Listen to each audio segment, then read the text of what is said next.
Hi all, welcome to Whiskey Book. I'm sitting back today, well actually the camera's sitting back because I've got to make room for all this goodness. Stay tuned.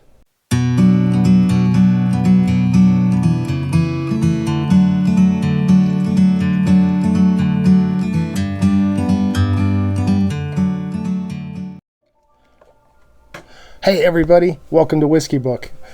Boy, do I have a treat today. I have my favorite fantasy book series other than Tolkien. Always have to give that, but Tolkien is kind of like the Godfather, and it's like always going to be number one. So this is my definitely favorite modern fantasy series and my favorite whiskey series, the Wild Turkey lineup.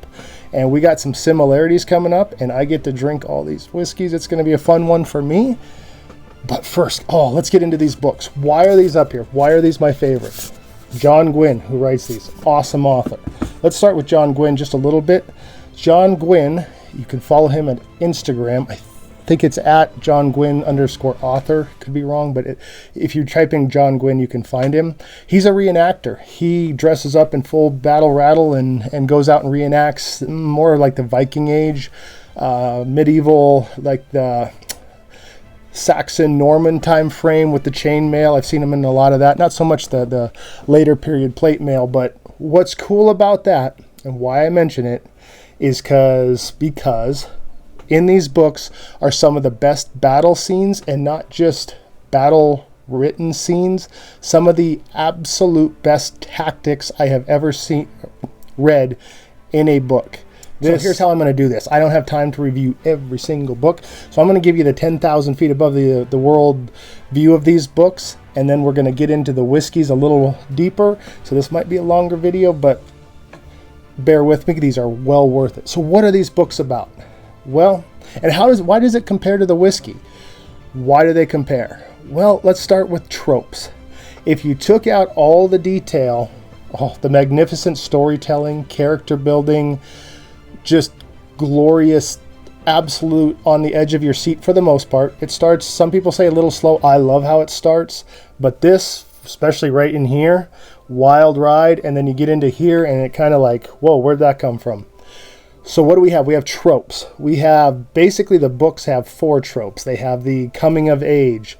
It's the prophecy, and the prophecy is a huge part of this.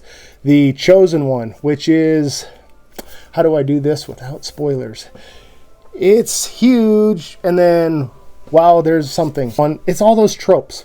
From the 10,000 feet above, you'd be like, that's the same old. But how it does it, it's point of view. If you've ever read Game of Thrones, same kind of thing.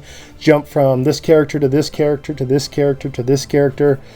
And this one does it more rapidly than Game of Thrones, so if you don't like to jump around, you might not like that part of it. I actually like it because it keeps me interested.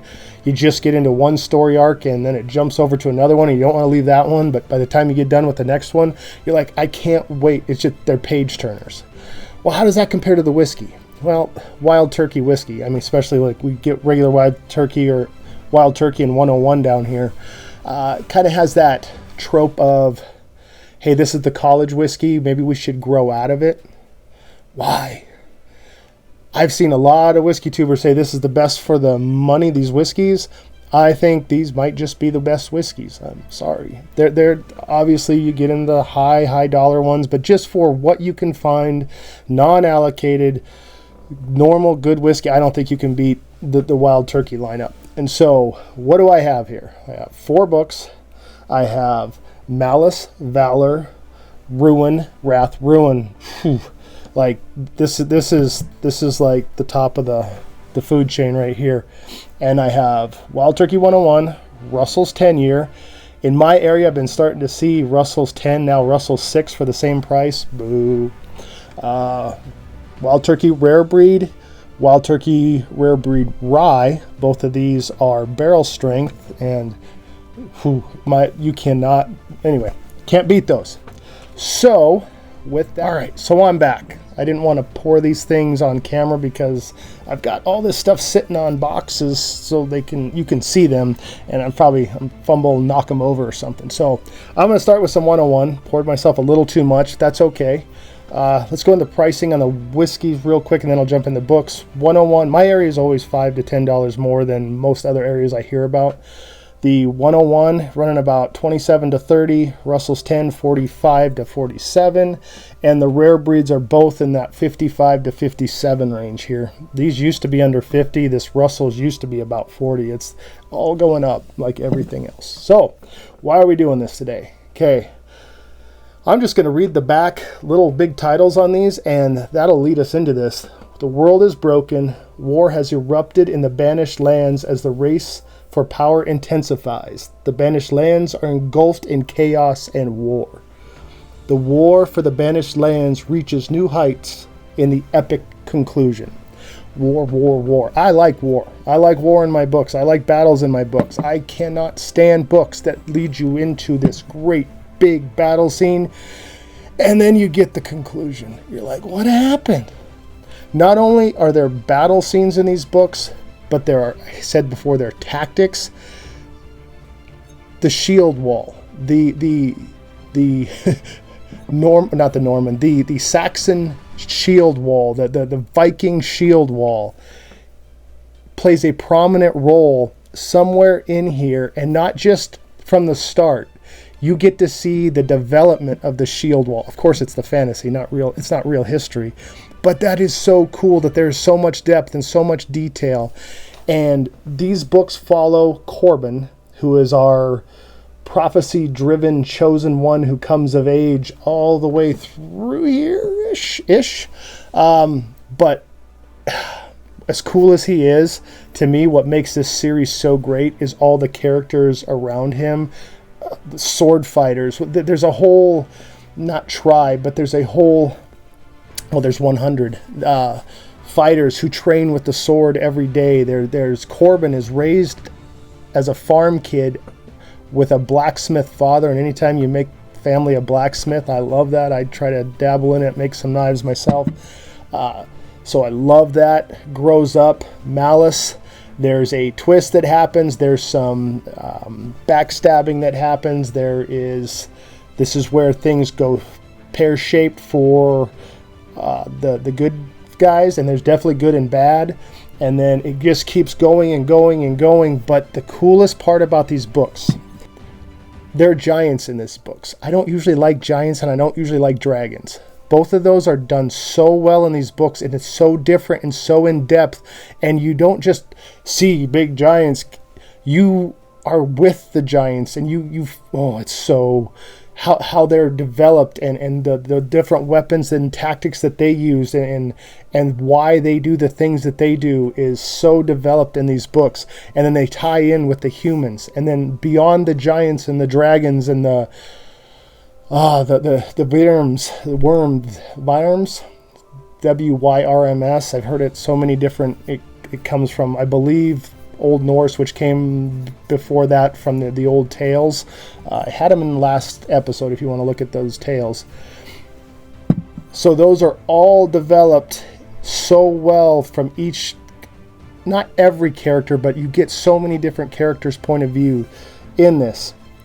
And then you add that to animal companions. And if you like animal companions, like bears and wolves and I mean horses and talking birds that are done so well, this is the series for you. This I loved so much about this.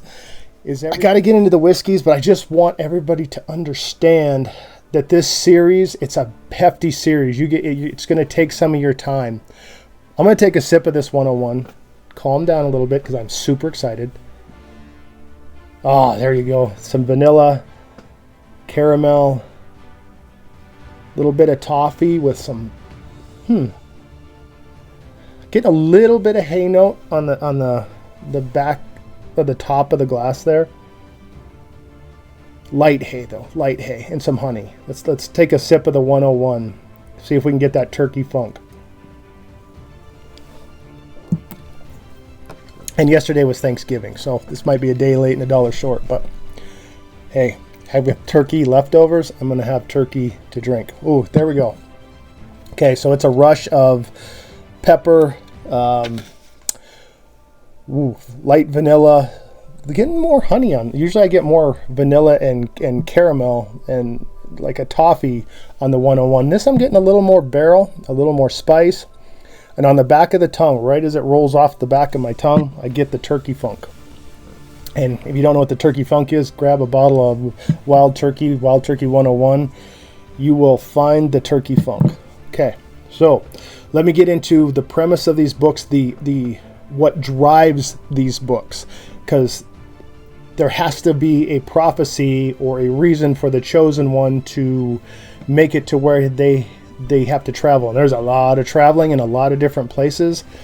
But what drives the prophecy is the battle between the forces of good angels and demon angels. And it is not cringy at all. It is so instrumental, and it provides the sort of the magic to this world. There's a little more magic than that, but it really provides that, and it also provides the driving force, which really, really good. And then Wrath, holy cow, you really see it come into play. So, and there's sword duels and fighting, but that's what I was missing before is the overarching theme is you have this group of individuals moving to fulfill a prophecy that they have been told with the chosen one, while two forces of good angels and basically bad angels are fighting in a different realm and in this realm, and that story gets really, really cool. So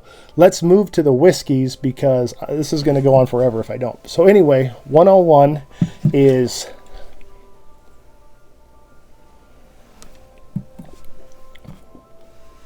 I got more like almost tree bark, but in a good way.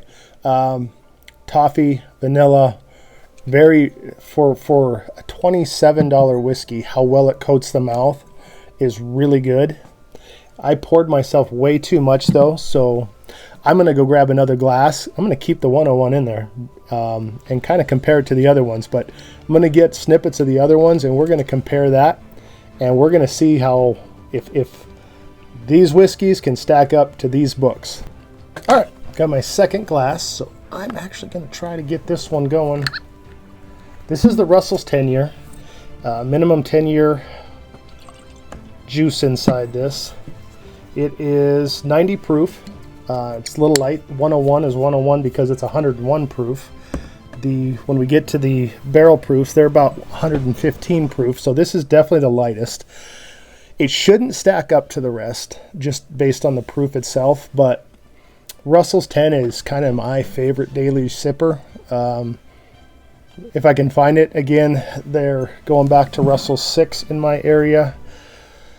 Not real happy about that 6-year. This is already at 90 proof. The 10-year adds a little bit of that barrel to it that really deepens the flavor. Compared to the 101, though, it is really light on the nose. Getting some light pepper, honey. I'm not gonna lie, it's a little hard to find to get anything out of the nose after sucking down the 101. I should have probably put this in a different order, but I put it in order of first to last, kind of how my journey through this. I had 101 first, Russell's 10, then I got into the rare breeds. So I did it chronologically, maybe not. If I was doing it by flavor, these two would be flipped. These two are fine.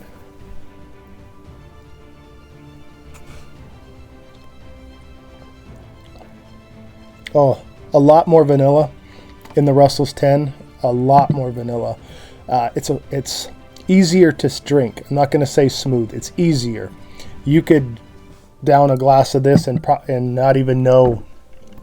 Like you'd fill up your second glass or your second little bit there and not even bat an eye. It's so easy to drink. It has, now that I drank it, it just has light flavors. Let me finish my thought. It's easy to drink with lighter flavors, but they're not bad. They're really good flavors. It's like kind of like a vanilla milkshake. It's just really easy, light, fluffy, good. Get a little more barrel, a little more spice after I drink it and coming back on the nose.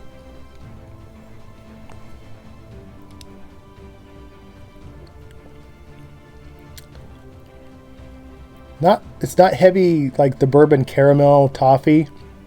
It's more honey, vanilla, light oak, little. Of course, it still has Wild Turkey, and Russell's 10, for those who don't know, is a Wild Turkey product. Why it's up here. It still has a touch of that funk, but it definitely the least Wild Turkey funk of the group up here. It is just, so when I compare this a lot to a Blanton's.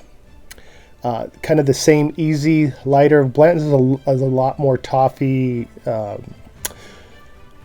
Werther's a little more mouth coaty for me. This is like a lot of people be like, how do you get lighter than Blanton's? This is like, to me, Blanton's light on the spice, but good on the flavors. It's a little more honey, vanilla on this.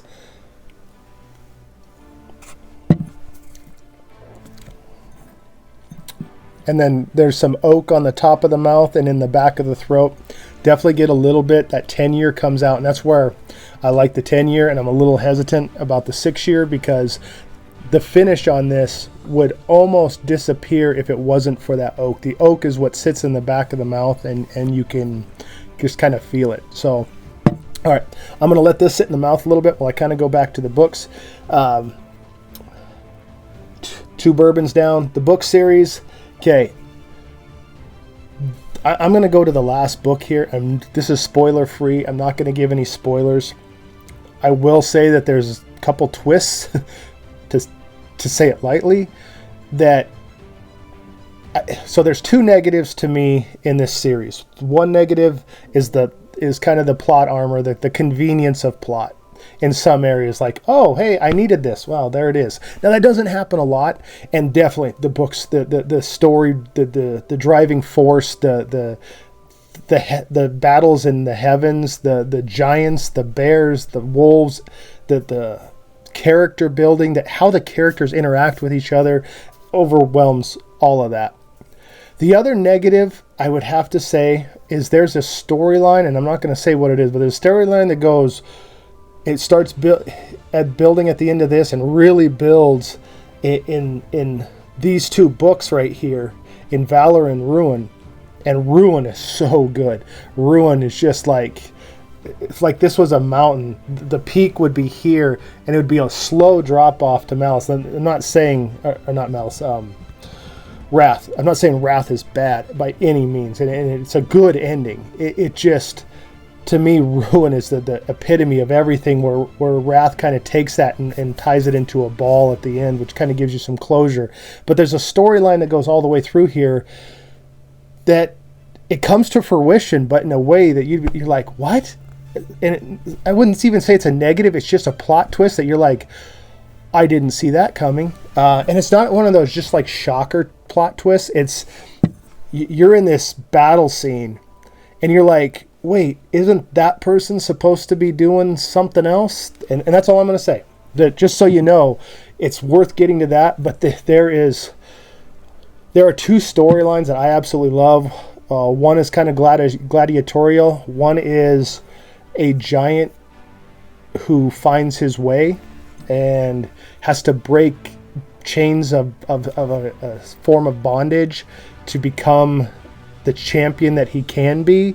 And he may or may not do that, because I'm also going to tell you that these books, it's not grimdark, but it's not all roses and sunshine either. There's some death, there's some pain, and you feel the pain. It's you build up somebody, and you cheer for them, and all of a sudden, kind of like Game of Thrones, but not so. It doesn't do it in the dramatic way that Game of Thrones does. It's almost visceral. It's almost like it's how it's supposed to be. Hard to explain, but it is there. All right. This video is never going to get over if I don't start drinking. So this rare breed, barrel proof. Okay. If you ever get into Whiskey Tube, if you ever watch people compare these blind, rare breed a lot of times beats bourbons twice, 3 times its price. And there's a reason. Oh, yeah. So coming off the Russell's 10, immediately a little bit of maple, caramel, butterscotch, Weird, I'm picking up cherry today. Usually cherry's more of a Buffalo Trace thing, but there's a little cherry in there. Mostly maple, caramel, vanilla. I'm even getting a little bit of cigar at the bottom. Yeah, a little smoked cigar.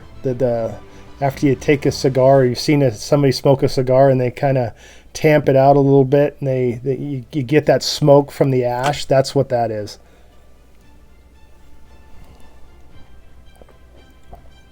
Oh, that's so good. Definitely, this one definitely. I'm gonna go right off the bat. The vanilla, caramel, toffee, and Werther's just coats the mouth. Very viscous. On the back, you get oak, but you get that turkey funk. This definitely has the turkey funk. If you don't like the turkey funk, and there's no other way to describe it other than saying it's a turkey funk, Wild Turkey's got its own thing, but it's a good funk. It's like a 70s funk. Yep.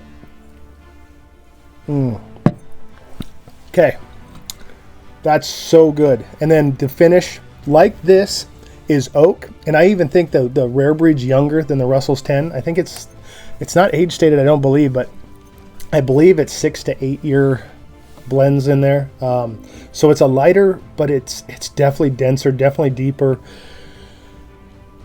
The finish is so much better. It's like, I feel like I could be a dragon and blow some fire, because it's just, I have the proof sitting on my tongue, but it doesn't drink hot. It's not the holy crud that's gonna burn my tongue. It just sits on the back like it's waiting, like you've got a reserve of proof back there that just sort of lets it out. The finish is still there. Really awesome. I'm gonna do something weird here. Right, so I'm gonna go back to the 101.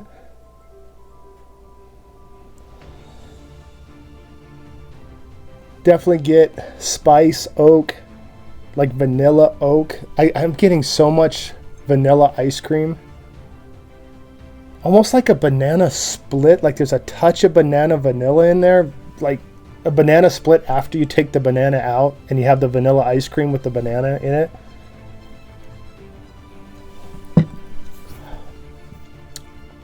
"101 definitely has the most turkey funk.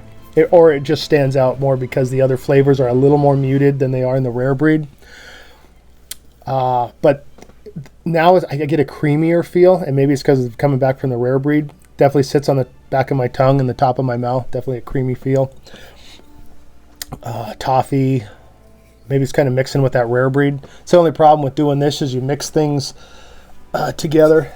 So you're going to change the flavors a little bit. This is the first time I've ever had rare breed barrel proof rye. I guess all rare breeds are barrel proof, but the rye. Not usually a rye fan. You can definitely get a rye spice in there.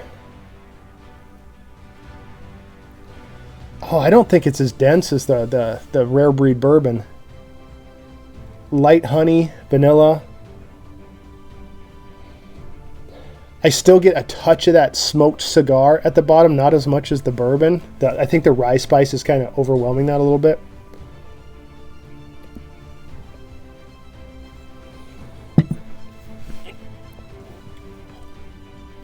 It's spikier. Not spikier like the proof is gonna eat the top of my mouth out. It's spikier like you feel the rice spice, like you put a little more pepper on a potato or mashed potato. You're putting some pepper on there. It's kind of got that, and I say that because it's kind of feels like a mashed potato with sour cream. Not the flavors, just you get that feeling how it washes over your mouth. Like it's thicker than just like an oily feel. You get that thickness, and then the spice on here is like you put a lot of pepper on it. Oh, it's really good though. I had this rye by itself the other day, and I thought it was my favorite. I would still say if we're gonna champion these whiskeys, rare breed bourbon, it is. I've had some good whiskeys. I've had some E.H. Taylor. I've had Sam Houston, Calumet, 14, 15 years. Had some Elijah Craig, barrel proof. I've had some good ones. I'm not saying all of them. I've had a lot of good ones, and then this rare breed stacks up to anything. Of course, you wouldn't want it as your only one because you want different flavors, but this is the all-around best I've ever had. All right.